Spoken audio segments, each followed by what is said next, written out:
Hello, everyone, and welcome to our Study in Singapore 2026 webinar. It is wonderful to have students and parents joining us from Hong Kong, Macau, and Taiwan. Whether you are a secondary school student preparing to complete the DSE or the GSAT, or a university graduate planning to pursue a master's degree, you are in the right place. Today, we are not simply going to admire how attractive Singapore looks. We are going to build a practical, step-by-step study plan. By the end of this session, you will understand why Singapore could be the right next destination for you, how much you should realistically budget, and what timeline you need to follow if you want to be sitting in a Singapore classroom by August 2026. So let's get started. Let's begin with the most important question. Why Singapore? For students from Hong Kong, Macau, and Taiwan, Singapore offers an excellent balance. First, there is the quality of education. It is home to NUS, the National University of Singapore, and NTU, Nanyang Technological University. These leading institutions consistently rank among the best in Asia and the world. You can stay within an Asian time zone while receiving a Western-style university education taught entirely in English. Second, Singapore is close to home. The flight is usually around 4 to 5 hours with virtually no time difference. Its food, cultural environment, and high level of safety can also give parents greater peace of mind. Finally, there are the career opportunities. Singapore is one of Asia's most important financial and technology hubs. If you're interested in fintech, biotechnology, or working at the Asia-Pacific headquarters of a multinational company, this is where many of those opportunities are concentrated. Now, let's break down Singapore's higher education system, because it can feel a little complicated when you first encounter it. Broadly speaking, there are 3 main categories. The first is the autonomous universities, including well-known institutions such as NUS, NTU, and SMU. These universities receive government support, place a strong emphasis on academic research, and are highly competitive. For students seeking a conventional academic degree, they are usually the first choice. The second category is the polytechnics. These institutions focus heavily on practical and technical training, and mainly award diplomas. Students from Taiwan and Macau should pay particular attention here. A polytechnic diploma is not the same as a bachelor's degree. It is a distinct vocational and professional qualification. The third category is private education institutions, such as SIM and Kaplan. They often partner with overseas universities, including the University of London in the United Kingdom and RMIT in Australia, allowing students to complete a partner university degree in Singapore. If you want a shorter or more flexible route, or if your grades do not meet the entry threshold for a public university, a private institution may be worth considering. The next question is, what should you study? If you are interested in business, accounting, or finance, both SMU and NUS are very strong options. Singapore is Southeast Asia's financial center, so local accounting and finance graduates are consistently attractive to employers. Engineering and technology are also major growth areas. The government is investing heavily in its Smart Nation agenda, and demand is especially strong for talent in data science, artificial intelligence, and cybersecurity. In some of these fields, there is already a shortage of qualified professionals. Life sciences are another major part of Singapore's economy, supported by a substantial pharmaceutical and biomedical industry base. And of course, there is hospitality and tourism.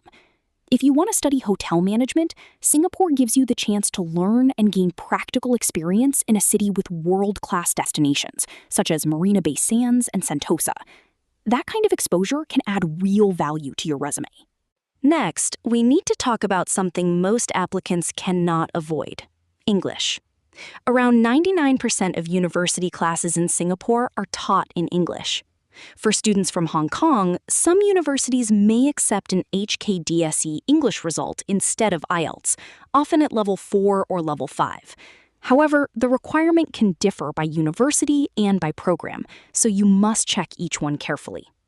Students from Taiwan and Macau will generally need to submit an IELTS or TOEFL result, unless their previous degree was taught entirely in English, and they can provide official proof. As a target, undergraduate applicants should aim for an IELTS score of around 6.0 to 6.5. For master's programs, a safer target is 6.5 to 7.0. My advice is simple. Complete your English test as early as possible.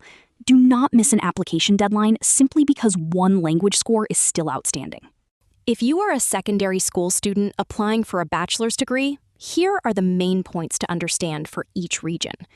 Hong Kong students can apply directly with DSE results, although admission is highly competitive, and some programs have specific subject requirements. For students from Taiwan, universities such as NUS do accept GSAT results, but expectations are usually very high. You may need top band results across your subjects, together with a complete high school transcript. For Macau students, the route depends on the curriculum at your school. Some applicants use a high school graduation certificate together with an entrance examination result, while others apply with international qualifications, such as A-levels. And remember, public examination results are only part of the picture.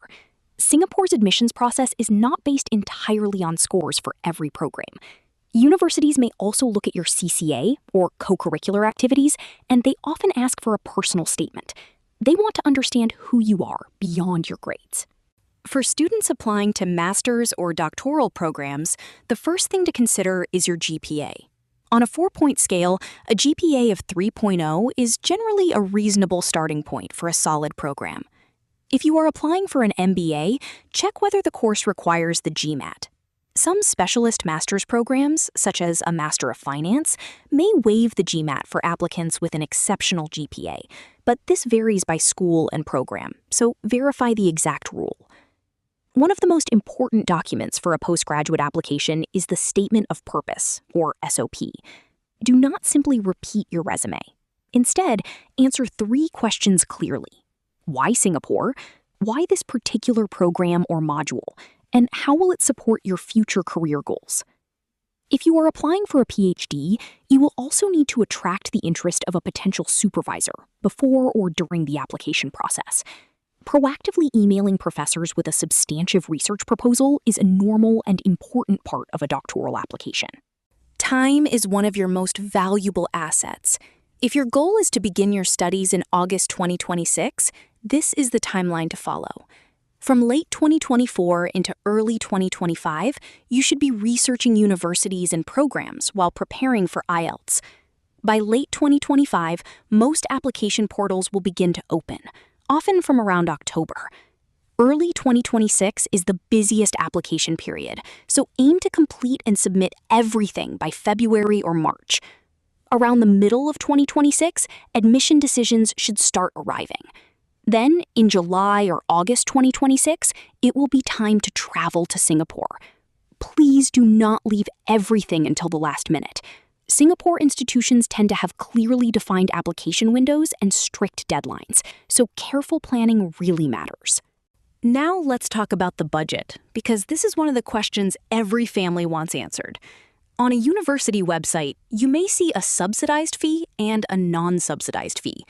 Eligible international undergraduates who apply for and accept Singapore's Ministry of Education tuition grant can pay subsidized tuition. The exact subsidized fee varies by institution and program, so always check the university's current fee table.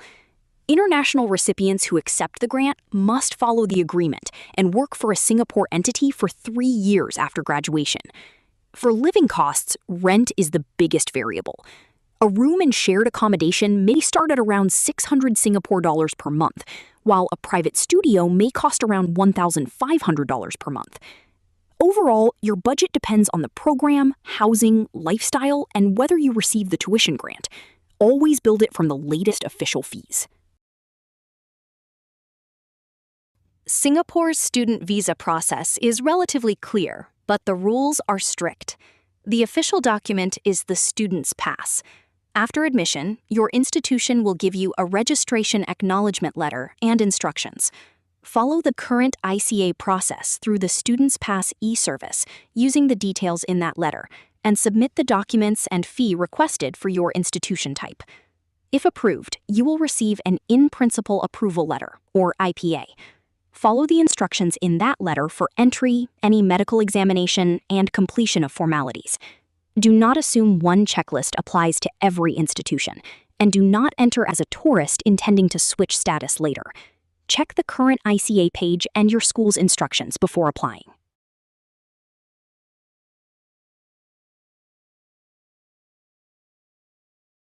So, what is everyday life in Singapore actually like? Let's start with accommodation. University housing is usually more affordable, but places are difficult to secure. Many students, therefore, end up renting a room in an HDB flat or living in a private condominium. Food is one of the best parts of the experience. At a hawker center, a meal may cost around 5 to 8 Singapore dollars, and the environment is generally safe, clean, varied, and delicious. You can enjoy Hainanese chicken rice and laksa, and you will have no trouble finding dim sum or bubble tea. As for the weather, Singapore is warm throughout the year. Indoors, however, the air conditioning can be surprisingly cold. Along with your summer clothes, make sure you pack a hoodie or light jacket. You will be grateful for it in the library and in lecture halls. Many students ask whether they can work part-time while studying. The correct test is not simply whether a school is public or private. If you hold an ICA Student's Pass and study full-time at an institution on the Ministry of Manpower's current eligible institution list, you may work without a separate work pass for up to 16 hours per week during term time, or undertake an approved internship that forms part of your course.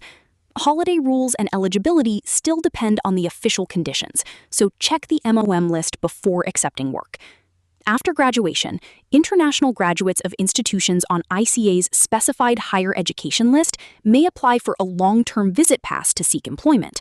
Approval is not automatic, and the pass does not itself authorize work.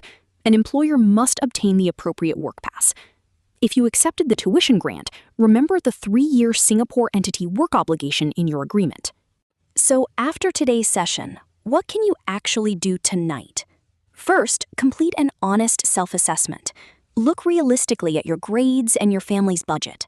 Second, build a program list and identify 3 to 5 courses that suit you best. Do not rely on university rankings alone. Study the curriculum and module structure carefully. Third, check every application requirement on the institution's official website. Find out whether you need the GMAT, for example, or whether a design or arts program requires a portfolio. Fourth, schedule your English test and book an IELTS or TOEFL date as soon as you can. The official websites of Singapore's Ministry of Education, the MOE, the Immigration and Checkpoints Authority, the ICA, and the Ministry of Manpower, the MOM, should be your primary sources for education, visa, and employment information. Bookmark them so they are easy to find whenever you need them. That brings us to the end of our Singapore study roadmap. Studying in Singapore is an investment in building an international career within Asia. Admission is certainly competitive, but the potential return on that investment and the opportunities for future development are extremely attractive. I hope today's session has given you a much clearer picture of what to do next. If you have questions about your individual circumstances, contact the admissions office of the relevant institution directly, or speak with a professionally qualified education advisor. Good luck with your applications, and I hope to see you in Singapore in 2026.